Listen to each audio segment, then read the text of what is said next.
de suite, le JT.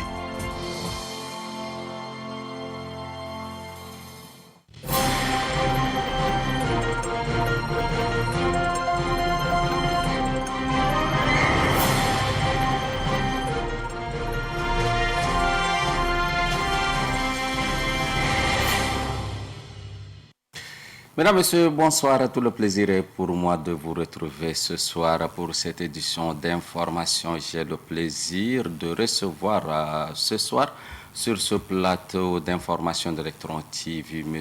Ulrich Houssou, directeur de campus et de partenariat de l'Université de Songor. Monsieur Ulrich, bonsoir. Bonsoir, monsieur.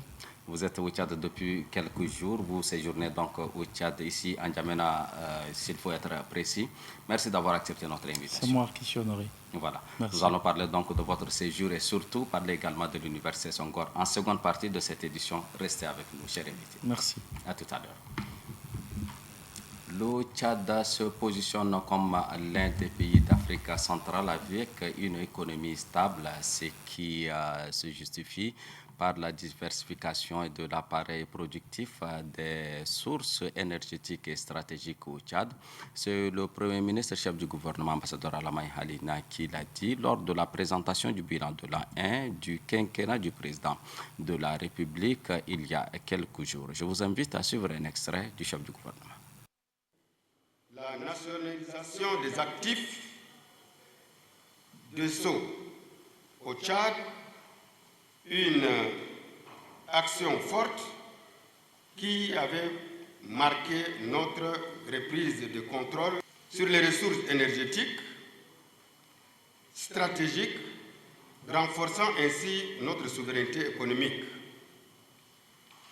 Ces choix politiques successifs, d'abord la nationalisation, puis la refonte de nos partenariats, incarnent une même vision, affirmer notre indépendance nationale tout en maintenant un engagement international équilibré. Le Premier ministre chef du gouvernement a à l'instant allons hors de la capitale dans nos provinces. Le ministre de l'eau et de l'énergie, Kanabé Passele Marcelin, son staff, ainsi que les autorités administratives de Biltine ont fait une descente sur le site hydraulique, ceci afin de faire un état de lieu sur le problème d'accès à l'eau potable dans la localité. Halal Nathalie est notre envoyé spécial.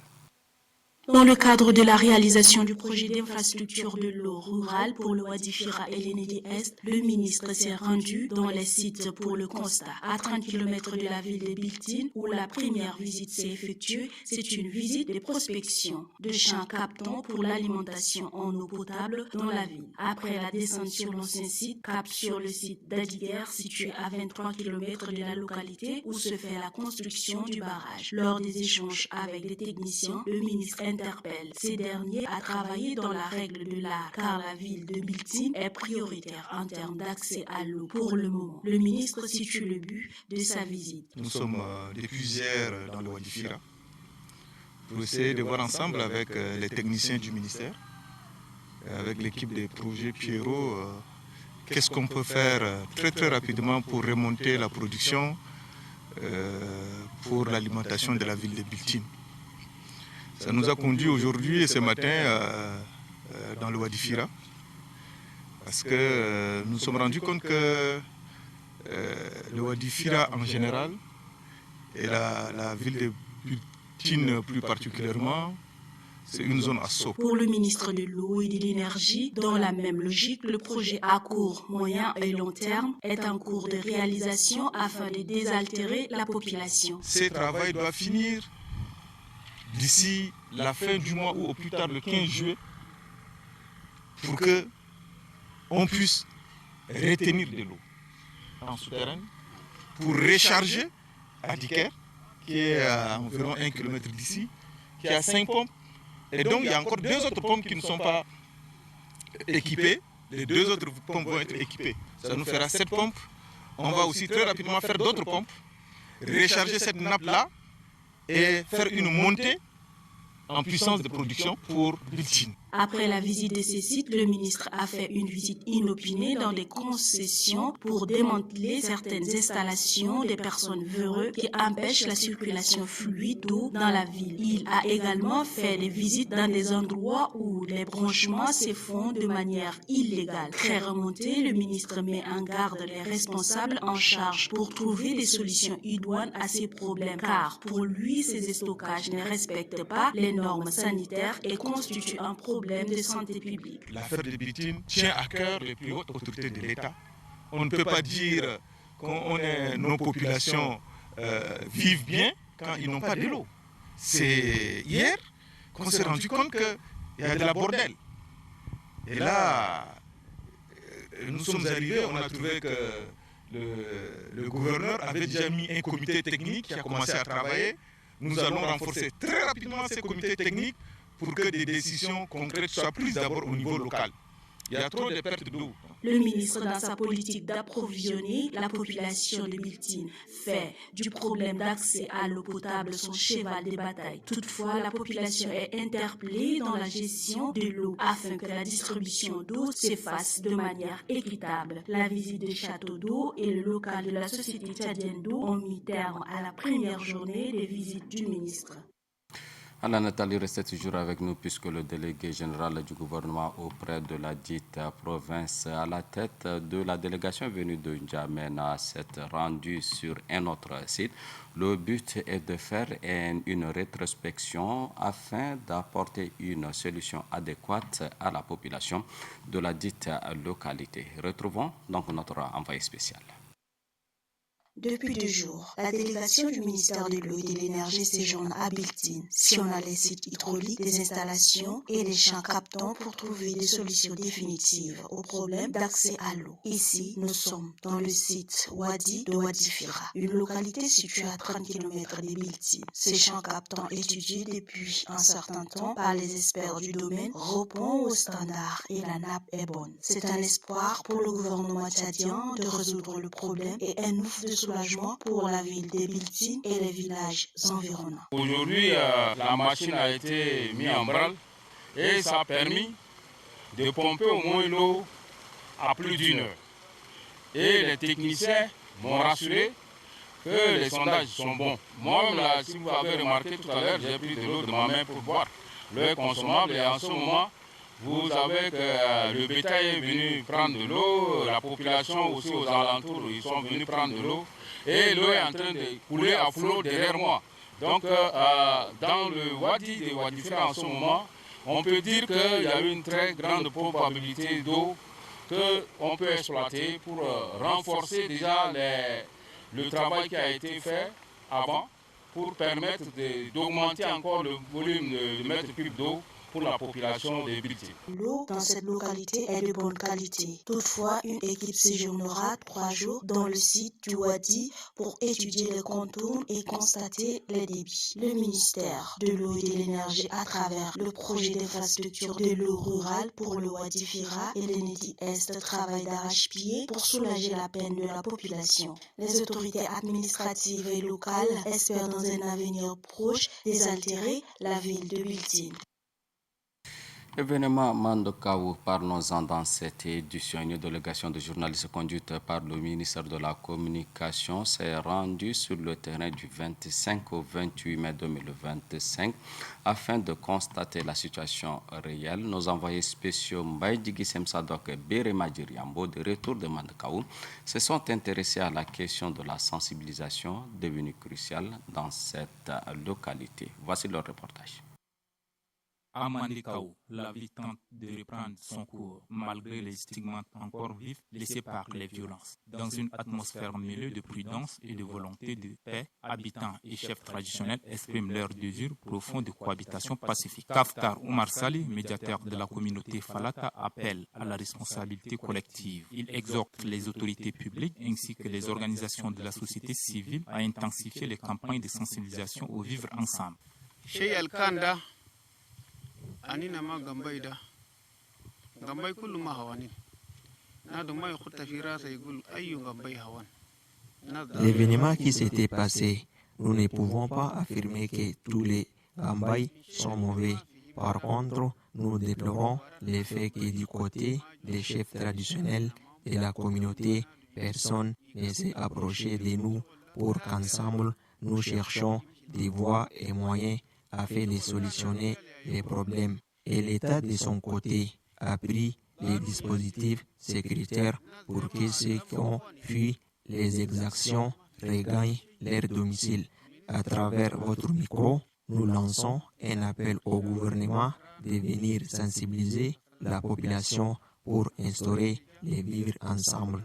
Les témoignages recueillis sur place convergent tous. Un même appel, celui d'un retour à la paix durable. Les populations autochtones demandent instamment aux autorités de multiplier les actions de sensibilisation, y compris à l'endroit des familles réfugiées en brousse, afin de les initier à regagner leur localité. À Mandekao, entre douleur et espoir, les voix s'élèvent pour conjuguer le spectre de la division. L'heure est venue d'agir avec responsabilité et humanité pour que jamais plus une telle tragédie ne vienne endeuiller la nation. Ça y est, c'est fait. Le nouveau président de la Banque africaine de développement BAD est connu. Notre compatriote Abbas Mohamed Toli a fait face à 4 candidats d'envergure. À la surprise générale, le candidat du Tchad a été surclassé dès le premier tour. Un échec qui est à la fois surprenant et inquiétant quant à la place du Tchad sur la scène internationale. Mestangar Victor.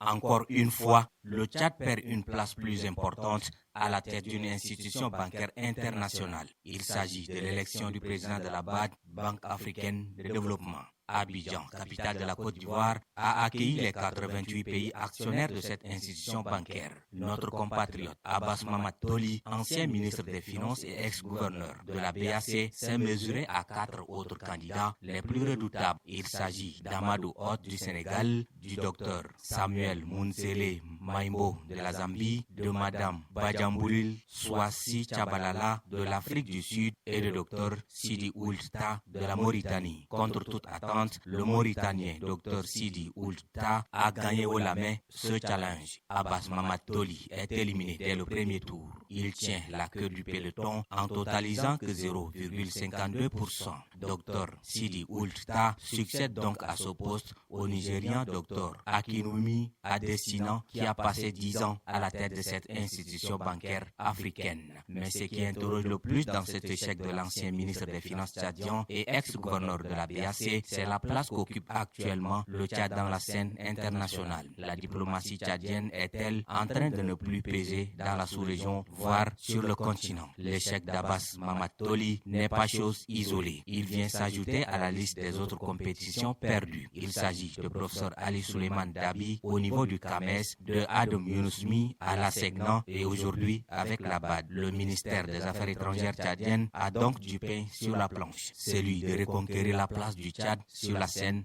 internationale.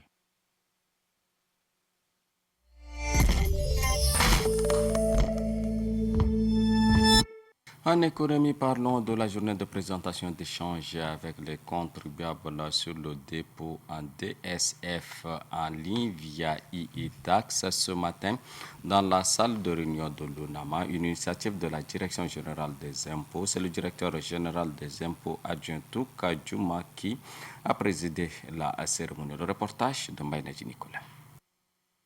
Cette journée de présentation et d'échange avec les contribuables sur le dépôt des déclarations statistiques fiscales DSF en ligne via e-tax entre dans la droite ligne de l'agenda de la Direction générale des impôts. C'est depuis 2022 que la Direction générale des impôts s'est engagée dans un processus de modernisation de ce service et d'améliorer ses performances grâce au numérique. Question d'assurer l'efficacité des recettes fiscales hors pétrole à travers la digitalisation et l'application e-tax avec la coopération rwandaise.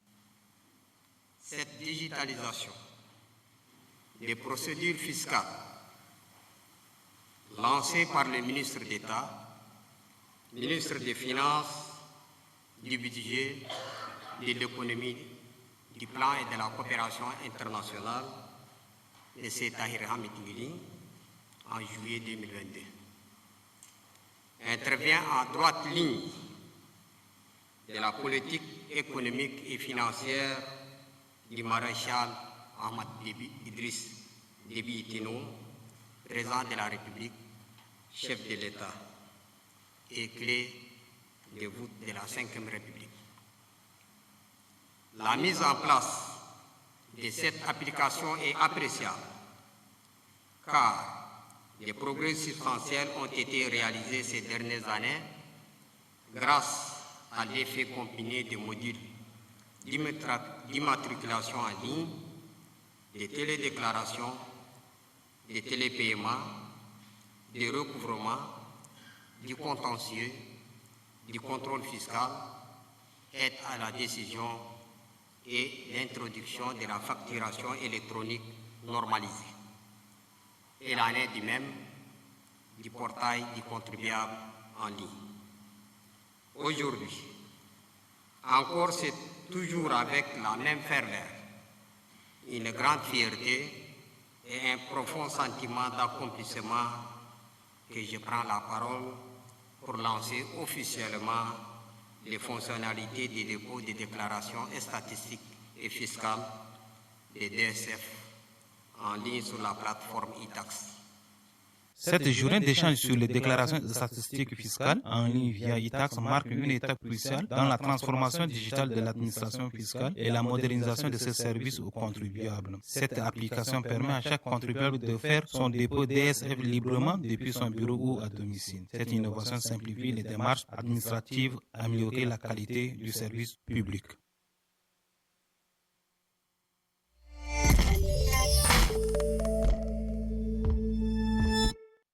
Parlons un peu de la parole de Dieu avant de retrouver notre invité du journal de ce soir, Heaven Kingdom Mission, où la mission du royaume des cieux lance une vaste campagne d'évangélisation dans la ville de N'Djamena, cité capitale. La campagne placée sous le signe Fête des Nations, mes disciples.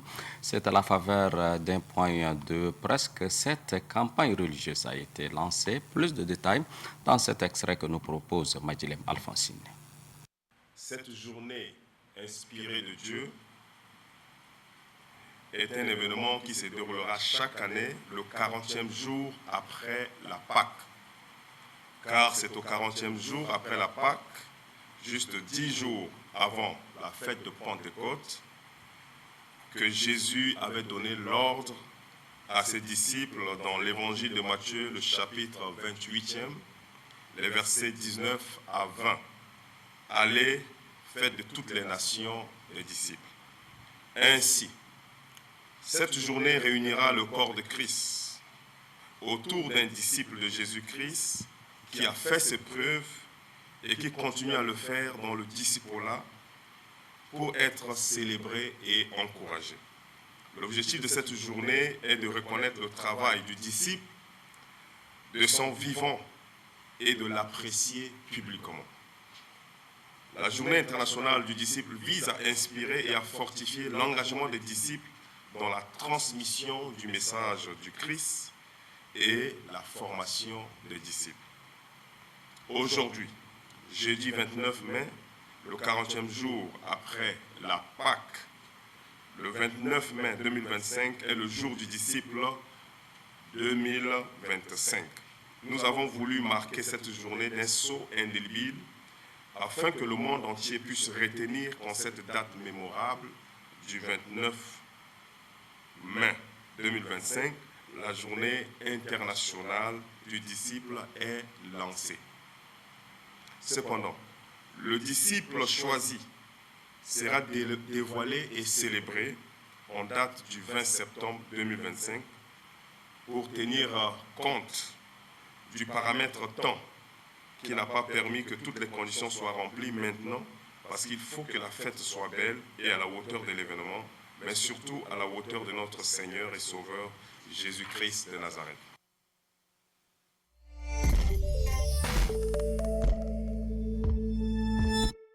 Comme annoncé au début de cette édition d'information, mesdames et messieurs, je reçois pour vous, à l'instant même, notre invité du journal de ce soir. Il s'agit du directeur du campus de partenariat de l'Université de Sankor. Monsieur le directeur, bonsoir. Bonsoir, monsieur Hamid Koubi. Merci de rester avec nous et de suivre l'actualité. Vous êtes donc à l'honneur ce soir, vous êtes notre invité ce soir. Vous êtes au Tchad, vous venez de l'Égypte, vous êtes au Tchad. Dans quel cadre vous séjournez au Tchad? Merci beaucoup. Je profite de l'occasion pour saluer des Tchadiens et je voudrais vous dire encore merci pour l'opportunité que vous nous donnez pour expliquer au peuple tchadien nos activités ici. Et nous sommes au Tchad une délégation de 3 personnes et pour travailler sur 2 projets, 2 activités je dirais. La toute première est faite avec l'ENA et nous l'appelons la semaine d'intégration dans l'écosystème local. Je pourrais revenir dessus tout à l'heure. Et la deuxième aussi est faite avec l'ENA, toujours, qui est une formation certifiante en montage de projets intégrant les changements climatiques. Et c'est pour ça que nous sommes cette semaine à N'Djamena. Alors, ces 2 activités s'inscrivent dans une relation de collaboration entre l'ENA et votre université? Bien sûr.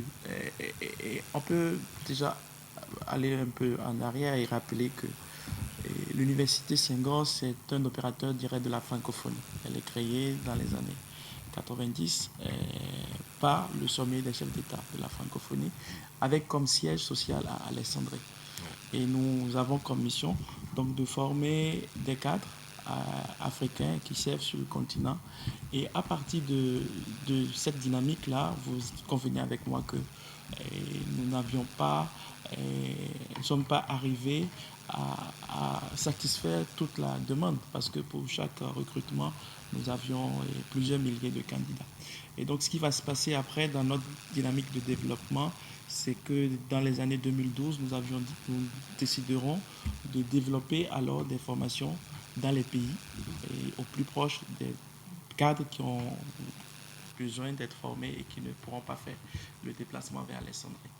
Donc c'est comme ça que nous avons créé les campus. Nous sommes présents dans 17 pays et nous travaillons avec des partenaires de référence dans chacun des pays dans lesquels nous sommes. Et vous convenez avec moi que quand vous êtes à N'Djamena, l'ENA n'est pas une institution inconnue. C'est une institution de référence. Et donc c'est avec l'ENA, à la date d'aujourd'hui, que nous avions démarré des activités.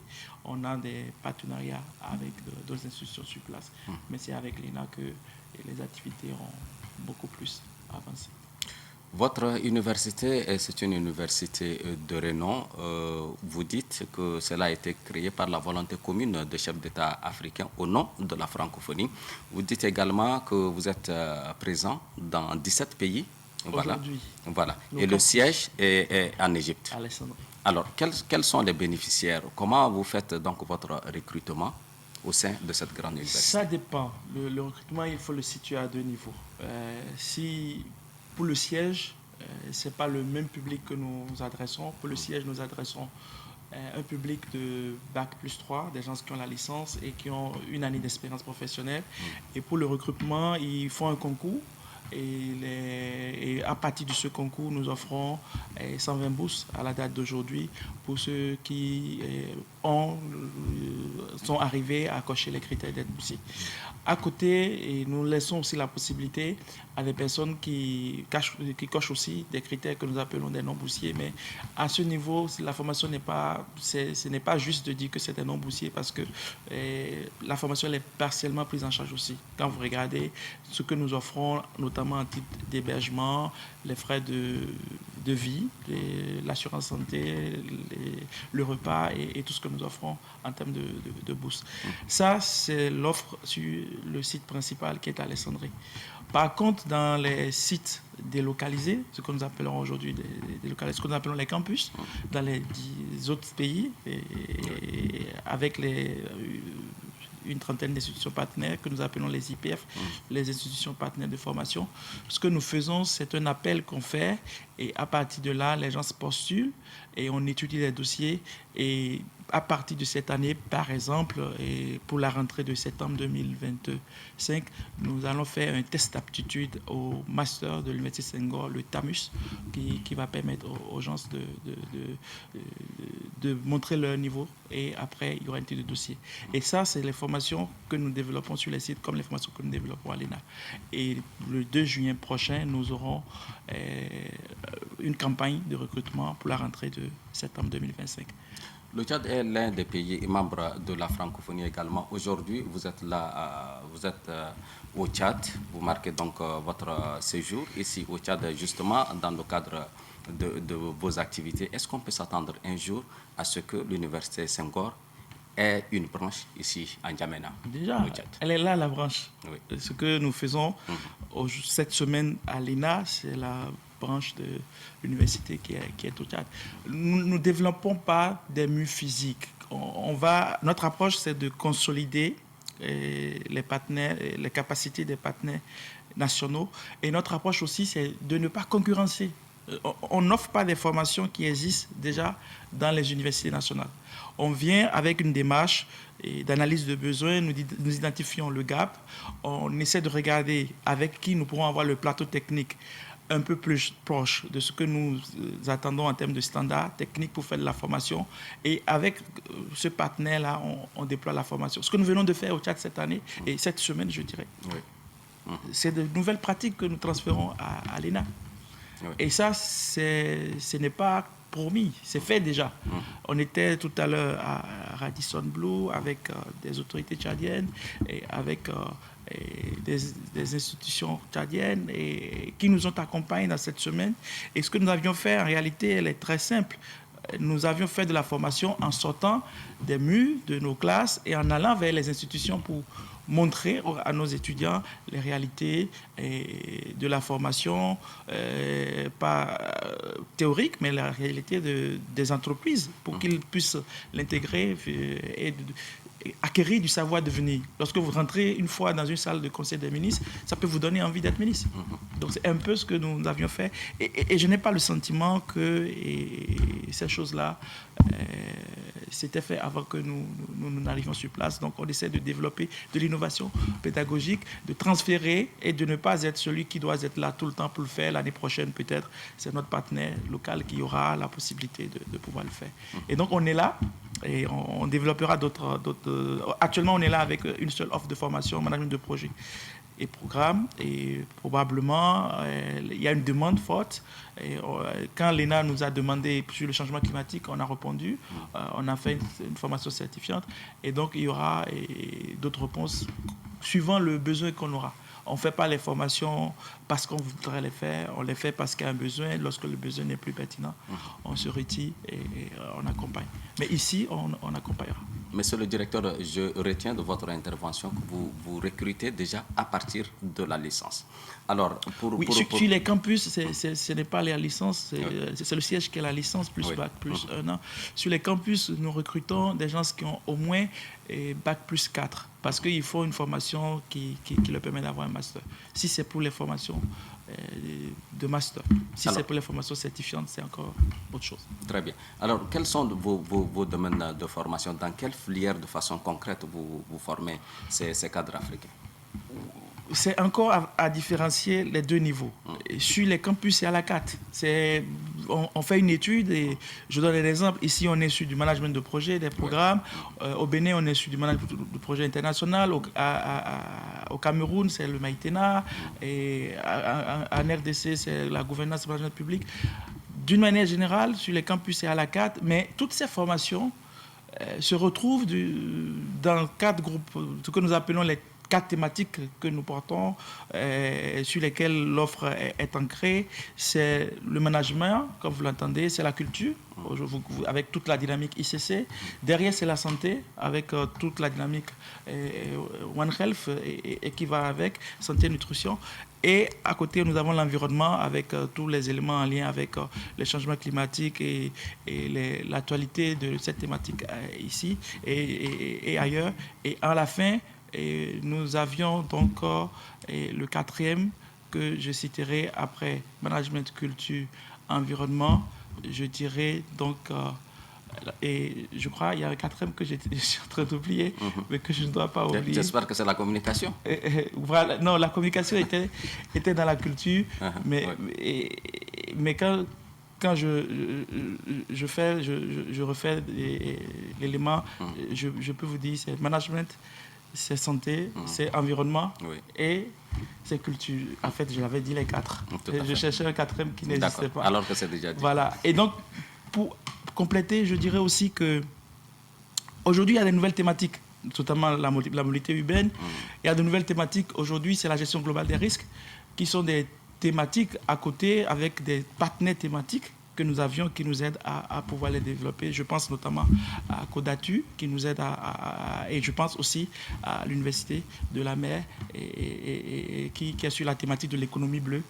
Senghor, c'est un réseau de partenaires thématiques avec des expertises qui arrivent à donner du contenu aux formations, et aussi c'est un réseau de partenaires de formation avec lesquels on déploie sur le terrain, et c'est aussi un réseau de aujourd'hui plus de 4000 diplômés qui sont ce que nous appelons les alumni, avec une plateforme sur internet. Si vous allez, vous tapez Alumni Senghor, vous avez la plateforme de l'université, et donc Senghor, c'est une communauté qui vit, qui est dynamique et qui est au service du continent africain. Voilà, Senghor, c'est une communauté qui vit. Alors, c'est surtout au bénéfice des Africains, surtout également ceux qui appartiennent à l'organisation La Francophonie. Est-ce que vous avez un message à lancer à l'endroit des bénéficiaires qui sont les cadres et surtout les jeunes tchadiens et les autres jeunes africains aujourd'hui qui vous suivent en ce moment? Vous savez, l'âme la plus redoutable, c'est celle de l'éducation. Je paraphrase. Je suis d'accord avec vous. C'est connu. Et ce que nous essayons de faire, c'est de donner cette chance aux Africains de pouvoir régler les problèmes africains avec un ancrage renforcé au contexte. Et c'est pouvoir permettre aux Africains de porter eux-mêmes et d'être, comme aujourd'hui on l'entend. Aujourd'hui on entend, nous voulons être maîtres de notre propre destin. Mais je n'ai pas le sentiment qu'on peut être maître de son propre destin si on n'est pas formé. Et nous, on est là, on accompagne avec des approches pédagogiques de formation innovantes et qui permettent de ramener de la réalité dans la formation et qui permettent à ceux qu'on forme d'avoir un lien renforcé avec les besoins de formation. Vous savez, en Afrique, on parlera souvent qu'il y a un problème d'adéquation formation-emploi. Mais aujourd'hui, quand je vous dis, pendant la formation, j'interagis avec les institutions, les organisations, les entreprises et autres. Quand je vous dis pendant la formation, je ramène des études de cas, je ramène des éléments, j'atténue ce gap-là. Et aujourd'hui, vous le savez, avec ce qui nous arrive, c'est la guerre des intelligences. Et donc, ce n'est plus que le savoir. C'est l'esprit critique qu'il faut développer maintenant. Et donc, nous, on est en amont et à cheval sur ces éléments-là. Et je pose souvent une question. Où forme-t-on l'élite africaine? Dans nos pays? Où? Et nous, on est sur le continent et on a comme pour mission de former cette élite-là. Monsieur Ulvik, vous êtes au Tchad. Comment vous trouvez le Tchad, surtout N'Djamena? C'est pour la première fois que... C'est la troisième fois. La troisième fois. Je ne pourrais pas apprécier. Je veux bien vous dire que c'est magnifique et tout ça, mais je n'ai pas qualité d'apprécier. N'Djamena, c'est une très belle ville. De ce que je vois pour le peu de temps que j'y passe. Mais est-ce que je suis qualifié, avec le peu de temps que je fais, de donner une opinion? Je connais que l'hôtel où je dors, les endroits où j'ai des rendez-vous. Mais pour le moment, je peux dire que c'est un peuple très accueillant. Et ça, je le dis, c'est du fond de mon cœur et ça se passe très bien. Et tout à l'heure, avec Vincent qui m'a amené, ça s'est très bien passé aussi. Et je peux vous dire que